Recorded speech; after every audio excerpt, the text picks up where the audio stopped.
To Traveling with the Chair. This video today, I've got with me Jennifer Flack from Fun-Filled Vacations.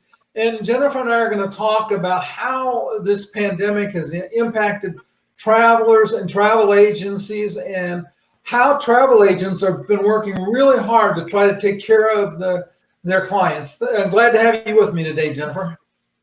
Thank you for inviting me, Ken. I do appreciate it. Oh, quite welcome. So let me start out. How have you been helping your clients during this pandemic?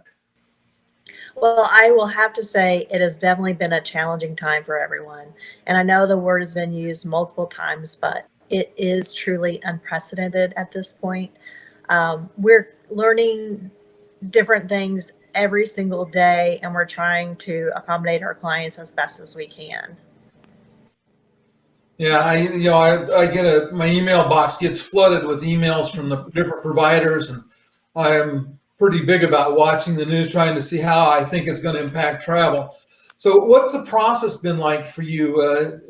Because I'm new as a travel agent, you've got experience and have some clients that I'm sure have been traveling. So, what's been the process for you? What's it been like? It has varied a little bit from cruise line to cruise line, and even the land vacations. But I would say, for the most part, we get a notification that the cruise has been canceled, and then they start sending out notifications, and we have to assess it from that point. Uh, Fortunately, most of my clients, I would say 95% of my clients, have rebooked a new sailing or are looking to rebook a new sailing. So some of the cruise lines have made that a little easier. Some of them have made it a little bit more challenging. But again, we're trying to work with what we can as we go through the whole system of processing this. Yeah, I know personally, I've had a couple of cruises impacted, and I have one that I think is going to get impacted, and so it'll be interesting to see how that plays out.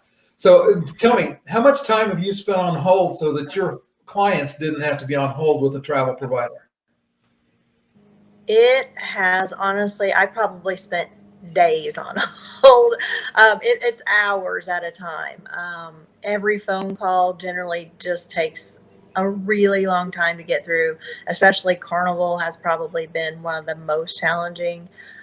Norwegian's been the best. Royal's done pretty well with it. But again, I would say because Carnival has the largest fleet, it's impacted them the most severely. So it's just more difficult to get through. But the agents that we've been working with on the other side of it, I just want to say, for the most part, they've done a really wonderful job. Yeah, and that's been my experience is the people that I've had to talk to have been doing all they can. They're just swamped, buried completely. Yes, absolutely. Okay, so which of the travel providers have been the best for you to work with?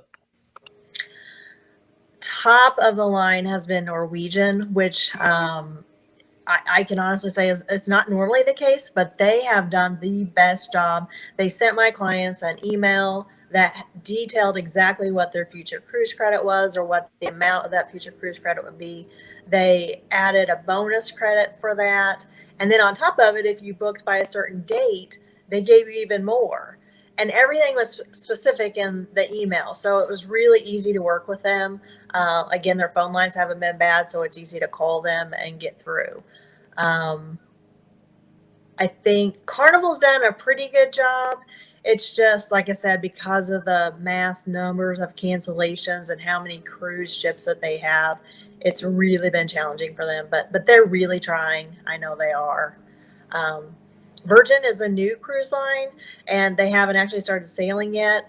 But I didn't have any clients impacted by them, but I have some that could be in the future, and they were offering some incredible future cruise credits if you were impacted. So there have been some leaders for certain. Okay, and so which ones have been the most challenging? The most challenging would definitely be Royal Caribbean. Um, they're requiring substantial deposits, and oftentimes they tell you that you won't have to make the deposit and they'll extend the deadline dates, but they're not actually doing that, and then it just creates mass confusion. cancellations of the cruises that we've gone in to rebook when they tell us things that don't end up happening. So I've been a little more frustrated with them than with anyone. They tend to have a lot more policies in effect, which are not consumer friendly, in my opinion. There have been some other things that they've done very well, but this has been a challenge because I don't feel like they're being client friendly. Okay. And what about the question we hadn't that you didn't know about ahead of time? But what about on the land side and on airlines? Have that been a real issue for you as well? Because I see some things that indicate that some of the airlines have been kind of challenging. Mm-hmm. Yes, to some extent. I mean, we can go in and cancel most of our land vacations fairly easily, but knowing what policy it applies to each separate vacation and which airline policy applies to, they're all different if you're a charter, if you're not. So bulk air is different. So there are definitely challenges within that as well. But they are allowing you to rebook until most of them until about 2021. So you do have time to use that credit, which is very helpful. Okay, very good. Of the cruise lines, which ones have had the best policy as far as what they've given to their customers? Again, Norwegian has really done a great job in that regard because they offered all those extra bonuses.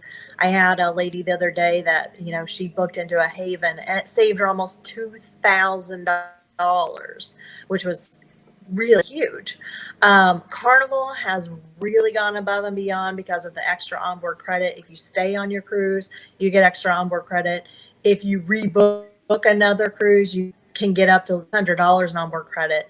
You can use that for anything that you purchase on board your next sailing, which is fantastic. So I really commend those two for kind of going above and beyond. Okay, yeah, I will also add, go I was ahead. going to say, I also forgot to add, Princess has done a really nice job in this. They were offering substantial future cruise credit as well, and they've been pretty easy to work with, and I left them out, so I apologize. Yeah, and then of course Prince is part of the Carnival family. I think they've done a really good job. I thought they were among the most proactive, and they've been the line that's been in the news the most. And I think it's not a reflection on them as a cruise line. It's just the fact that the passengers that they wind up on board, and the fact that they run uh, cruises in so many parts of the world has made things more challenging than it needed to be for them. So this question, why is it a good time now to start planning your next trip? It's kind of interesting. I saw a thing on the news yesterday that, that people are starting to do that. And so why is this a really good time to start planning for your next trip? I feel like it's a really good time to start planning now because I believe that we are all just so anxious to get out of our homes right now, and we want to go somewhere. I don't care where it is, we want to go somewhere.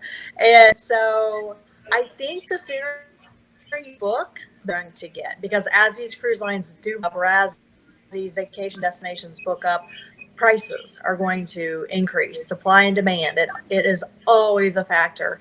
And I think credits that they're offering, you just can't beat going ahead and booking now. Yeah, it's kind of interesting. I see that as a potential for, as people start feeling more comfortable, demand is going to start to go up, and then that, like I said, is going to affect pricing. I see some tremendous deals right now for people that can book in the fall or into the spring of next year. That looks pretty good. I think by summertime next year, we'll be for 100% back to full business, and I think the ships will fill up because there are a lot of people that are going to have that future cruise credit that they have to use, a lot of it by the end of 2021. So all of those cruises that got canceled, plus the people would normally book on those cruises, are all going to be starting to compete for space. So one thing that we didn't mention earlier, and I just want to come back to this because I think it's important, is it better for a passenger to cancel the cruise themselves, or is it better to let the cruise line cancel? If you can possibly allow the deciding to cancel your trip, you have more options. That's when you get the option of a refund, or you can have the extra, future cruise credit. So I think that that's helpful. Um, Now, there are some people, if you have a health issue or something of that nature, then I would think cancel now, do your own protective measures. But if you can hold tight, then do so until they cancel you out. Your benefits are going to be more substantial if you wait. Yeah, and that's what happened with my Carnival cruise that actually I was supposed to sail tomorrow. And I waited till it canceled because that I had put some, I'd spent a little bit more than I normally would because we're going to take my granddaughter on spring break.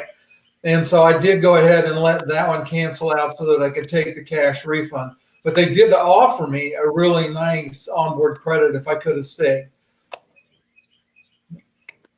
Okay, well, Jennifer, I really appreciate you being with me today. It's so nice of you to give me a few minutes. Hopefully, this information will be useful to the audience.